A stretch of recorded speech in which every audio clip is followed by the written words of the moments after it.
퓨트르 1세 다음으로 즉위한 7명의 차르 중에 무려 4명이 여성이었습니다. 왕위를 이어받은 남자들은 모두 죽었으니 여성의 혈통이라도 로마노프 왕가를 이어가려는 피에 대한 집착이었죠. 그런 여성 군주들 중에 유독 러시아 제국에 많은 선물을 안겨준 군주가 있었습니다. 바로 예카테리나 2세입니다. 퓨트르 대제의 차녀이자 6대 황제 엘리자베타가 미혼의 몸으로 후사 없이 죽자 퓨트르 대제의 큰딸 안나 페트로브나와 스웨덴의 귀족 카를 프리드리 사이에서 나온 아들인 퓨트르 3세가 차르에 오르게 됩니다. 퓨트르 3세의 아내가 바로 예카테리나 2세였죠.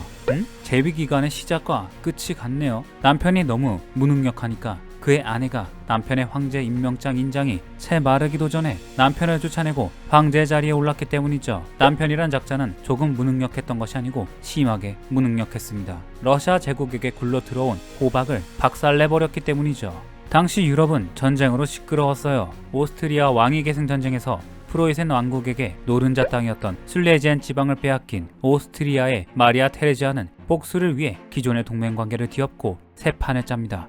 마리아 테레지아는 영국을 대신해 슬레지안을 되찾기 위한 사업 파트너로 프랑스를 선택합니다. 오스트리아의 합스부르크 왕가는 프랑스의 부르봉 왕가와는 철천지 원수 사이였기 때문에 이 동맹의 역전은 세상을 놀라게 했죠. 기존의 동맹 구도인 프랑스, 프로이센 대 오스트리아, 영국, 러시아의 구도에서 프로이센과 영국 대 프랑스, 오스트리아, 러시아의 구도가 만들어집니다.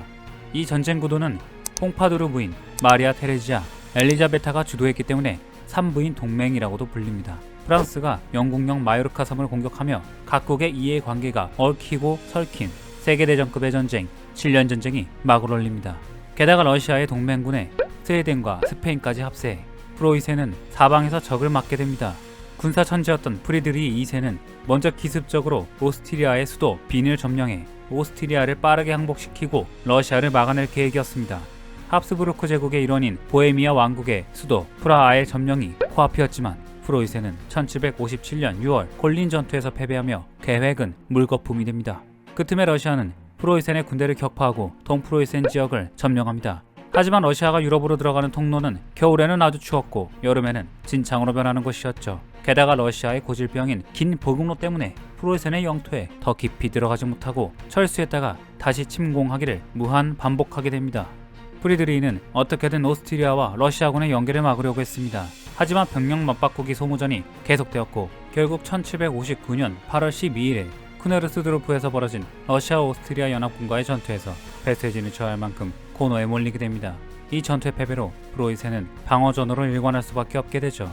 러시아는 발트해의 항구 도시 콜베르트까지 손에 넣으며 고질적인 보급 문제가 어느 정도 해결이 되면서 프로이센에는 멸망의 그림자가 비치기 시작합니다. 7년 전쟁으로 전 국토가 잿더미가 되고 본인도 자살을 고려할 정도로 패전 직전까지 물렸던 프로이센의 국왕 프리드리 2세. 그런데 7년 전쟁 당시의 러시아 황제였던 엘리자베타가 병세가 악화되어 죽고 퓨트르 3세가 뒤를 잇게 되는데 이 친구가 좀 모자랐습니다.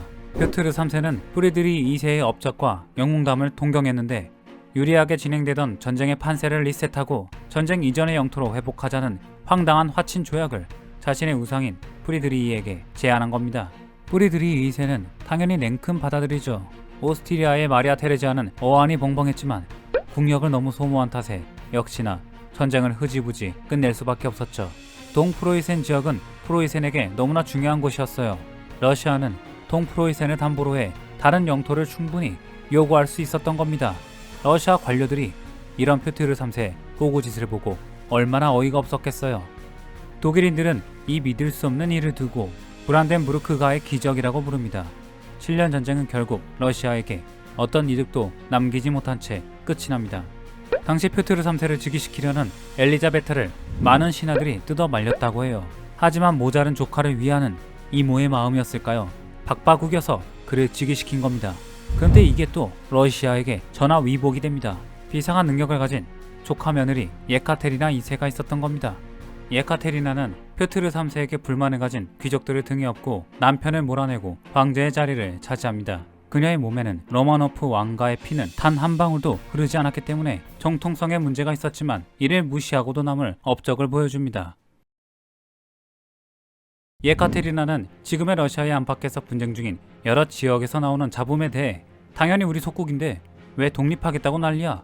하고 생각하는 러시아인들이 국뽕 진하게 취하게 만든 장본인입니다. 표트르 1세 때부터 시작된 미 개척지 탐험을 시작으로 동쪽으로는 우랄 산맥을 넘어 시베리아까지 영토를 넓힌 러시아. 동쪽의 광활한 완충지를 확보한 덕분에 중국의 본토인들이나 아시아의 유목 민족이 우랄 산맥을 넘어 유럽 러시아 땅까지 침범할 가능성은 아주 적었습니다. 남은 것은 유럽과 중동 지역에서의 침입을 흡수할 완충지를 확보하는 것. 우선 그녀는 흑해 진출을 노리고서 서남쪽의 오스만 제국부터 자근자근 밟아나갑니다. 발트해는 겨울에는 얼어버렸기 때문에 러시아에게는 1년 내내 얼지 않는 항구가 절실했죠. 예카테리나 2세가 영토 확장에 몰입한 또 다른 이유가 있는데요.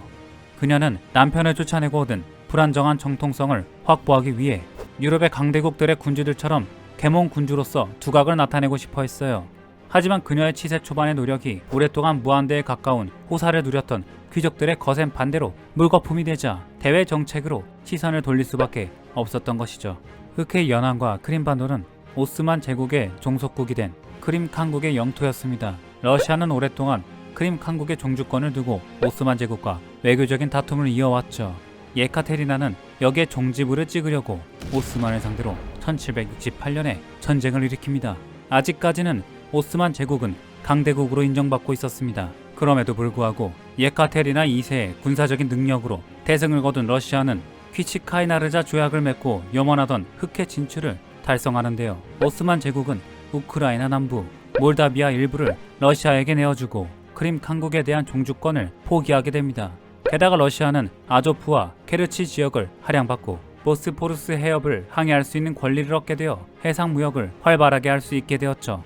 오스만 제국 내에 러시아 정교도들을 보호할 수 있는 권리도 얻어내 나중에 침략할 때의 명분도 잊지 않고 알뜰하게 챙깁니다. 그러다가 1783년에는 러시아가 아예 크림 칸국을 강제로 정복해버리자 오스만이 좋은 말로 항의하니까 러시아는 총과 칼로 답변해줍니다. 1787년에 러시아와 오스만 제국 간의 전쟁이 벌어지지만 또다시 오스만의 패배, 러시아는 크림 칸국의 병합을 공인받게 되었죠. 러시아가 크림반도를 손에 넣고 드네프르강에서 흑해로 이어지는 연안 지역을 차지함으로써 흑해 주도권을 쥐게 되는 최초의 순간이었습니다. 게다가 연이은 두 번의 전쟁의 패배로 오스만 제국은 자신들이 더 이상 강대국이 아님을 전 세계에 홍보하는 꼴이 되었죠. 그리고 이때부터 크림반도의 크림 타타르인들은 러시아의 핍박을 받으며 중앙아시아 쪽으로 강제 이주를 당했고 그 빈자리를 러시아인들이 메우는 동화 정책으로 그들은 현재까지도 고통받고 있습니다. 결론부터 말하면 예카테리나는 남자친구가 왕으로 있던 나라를 유럽 지도에서 삭제해버립니다. 정확히 말하면 폴란드가 소련으로부터 독립하는 1918년까지요.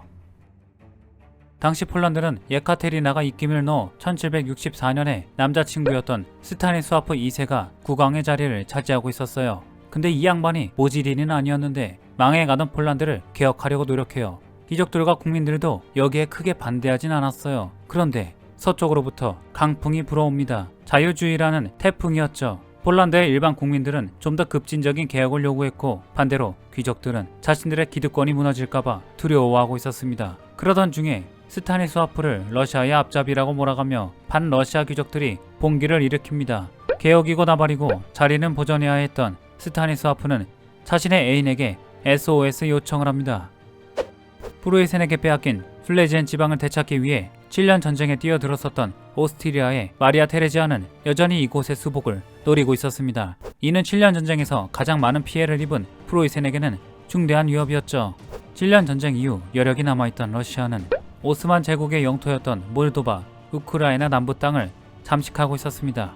오스트리아 입장에서는 러시아와 자신들의 국경 사이의 완충지대인 오스만 제국의 영토에서 승기를 잡은 야심만만한 러시아가 노릴 다음 목표는 자신들의 것임이 자명해 보였기에 양국 간에는 전운이 감돌게 됩니다. 7년 전쟁으로 힘이 빠져있던 프로이센의 프리드리히 2세는 두 국가 사이가 나빠지면 자기들한테 불똥이 튈 것을 우려해 이를 진정시키기 위한 묘안을 내놓습니다. 프리드리히 2세는 오스만 제국에 휘몰아치던 예카테리나 2세의 매서운 칼날로부터 비껴가는 동시에 프로이센에게 영토를 빼앗겨서 서러운 오스트리아도 달래줄 겸 통 크게 땅을 나눠 가지자고 제안합니다. 물론 그 영토는 프로이센의 영토는 절대 아니었죠. 그렇게 해서 벌어진 일련의 사건이 바로 3차에 걸친 폴란드 분할입니다. 사실 러시아 입장에서는 폴란드를 속국 정도로 여겼기 때문에 굳이 관리할 영토가 늘어나는 건 원치 않았습니다. 국가의 부흥에는 관심이 없었던 귀족들과 호수아비 왕, 농업 위주의 경제로 굴러가던 가난한 폴란드는 러시아에게 견제의 대상조차 되지 않았죠. 하지만 개혁의 움직임과 더불어 대대적인 반러시아 봉기가 일어나자 폴란드를 더 이상 보령으로 남겨둘 가치가 없어진 러시아는 분할 협정에 응하게 됩니다. 1772년 8월 5일에 3국은 상트페테르부르크에서 사이좋게 모여 폴란드 분할 협정에 서명합니다. 프로이센, 오스트리아, 러시아는 이렇게 명분을 만들고 나서는 1773년에 군대를 몰고 가서 반란을 진압하고 바르샤바를 점령해버립니다. 일제 침략기에 일본이 을사오적이라고 불리는 5명의 조선 대신들에게 조선의 외교권을 일본에게 넘긴다는 조약에 서명하도록 한 것처럼 형식적으로라도 폴란드인들의 손으로 분할 협정에 서명을 하도록 합니다.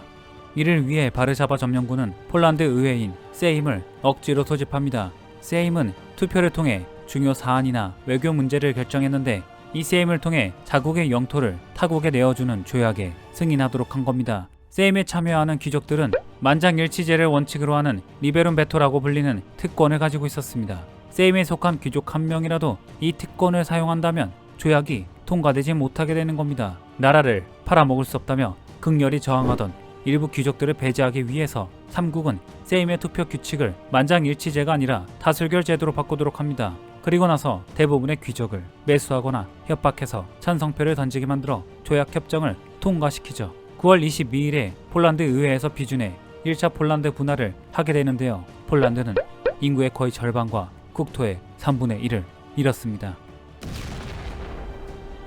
앞서 말했다시피 스타니스와프 2세는 여자친구 덕으로 왕도 되고 덩달아 나라도 말아먹었지만 나라가 멸망하기를 바라진 않았어요. 그래서 세임을 통해 1791년에 새로운 헌법을 통과시킵니다. 5월 3일에 세임의 투표를 통해 통과되었기 때문에 5월 3일 헌법이라고 불립니다.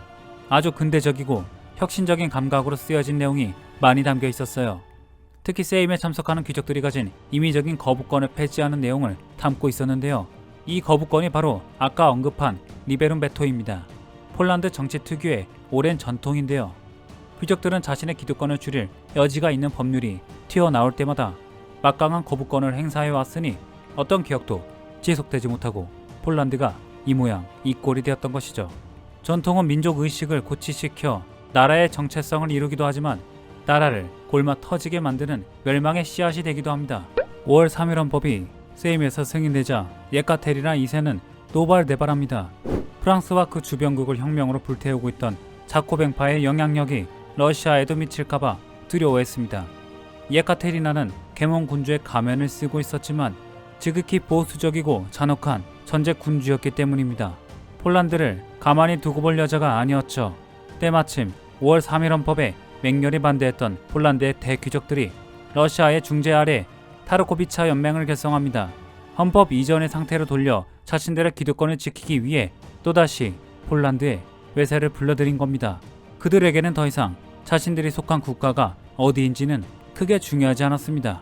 1793년에 열린 세임에서 폴란드의 귀족들은 5월 3일 헌법을 포함한 모든 개혁을 파기하는 조건으로 프로이센과 러시아에게 폴란드의 영토를 갖다 바쳤고 억지로 끌려 나온 스타니스와프 2세는 나라의 주권의 일부를 또다시 내어주는 굴욕적인 협정에 승인하고 맙니다. 이제 멸망의 그림자는 폴란드의 턱 밑까지 다가왔습니다. 폴란드의 국민들은 매국 행위를 하는 귀족들에게 분노했고 폴란드의 장교 출신 타데우시 코시치우슈코는 농노제 폐지 등의 내용이 담긴 법령을 발표하였고 농민들의 많은 지지를 받으며 봉기를 이끌었습니다. 봉기 초반의 맹렬한 저항에 바르샤바를 지키던 러시아의 수비대가 전멸하며 러시아는 고전을 면치 못했지만 프로이센과 오스트리아의 군대가 가세하자 더 이상 버티지 못하고 봉기는 실패로 끝이 납니다. 봉기의 마지막 전투였던 프라가 전투에서는 2만 명의 일반 시민들이 학살당하기도 했죠. 주변 국가들이 보기에는 반외세에 대한 저항의식이 한계까지 높아진 폴란드를 국가의 형태로 남겨두는 건 언제 다시 터질지 모를 폭탄을 안고 있는 것과 마찬가지였어요. 또다시 폴란드인들의 영토를 찢어 나눠 가지기로 합니다. 이로써 1795년에 이뤄진 3차 폴란드 분할을 끝으로 폴란드, 리투아니아 연방은 세계 지도상에서 사라지게 됩니다. 예카테리나 2세의 지지로 왕위에 오른 스타니스와프는 불명예스럽게도 폴란드의 마지막 왕이 되었고, 퇴위 후에 상트페테르부르크에서 그의 여자친구가 주는 연금을 받아먹고 살다가 죽게 됩니다. 폴란드 분할은 러시아와 그 주변국들에게 많은 영향을 끼칩니다. 폴란드인들은 기독교인이 다수였으며 자신들을 단 한 번도 러시아 국민으로 생각하지 않았어요. 러시아를 미워하고 독립을 염원했죠. 예카테리나 2세는 자국의 농민들에게도 가혹했지만 자국 내 소수 민족들에 대해서는 더욱 심하게 대합니다. 교육은 오직 폴란드인들의 러시아 민족화의 목적으로 행해졌고, 프로이센이나 오스트리아가 차지한 다른 지역보다 러시아령의 폴란드 영토의 문맹률이 매우 높았습니다. 19세기에는 두 차례의 대규모 폭동이 일어나기도 했어요. 게다가 폴란드 분할로 인해 독일과 러시아가 역사상 최초로 국경을 마주하게 됩니다. 물론 나폴레옹 전쟁 발발로 인해 그 충돌이 잠시 미뤄지긴 했지만, 그 이후에 유럽이 안정되기 시작할 때부터 두 나라는 유럽의 패권을 차지하기 위해 피터지게 싸우게 되죠. 왜 지금의 러시아가 완충지대를 확보하기 위해 전 세계의 비난을 받아가면서도 분쟁을 일으키는지를 알 수 있죠. 그만큼 이웃 나라는 원수가 될 수밖에 없는 것이 지정학, 지리의 힘입니다. 19세기부터 독일과 러시아는 범슬라브주의라는 민족주의 의식을 주입하여 국력 경쟁을 하게 됩니다. 걷잡을 수 없게 번져버린 민족주의는 1차 세계대전의 기폭제가 되고 말죠. 하지만 그 전에 러시아와 독일이 제대로 한판 붙기 전에 전 유럽을 공포에 떨게 만든 인물, 나폴레옹이 등장합니다. 프로이센과 러시아는 나폴레옹에 대항해 연합군을 결성하기도 합니다. 하지만 1806년 프로이센의 수도 베를린이 함락당하면서 연합은 무너지게 되었고, 1812년에는 나폴레옹이 러시아 원정을 떠나게 되면서 러시아에는 위기가 닥칩니다.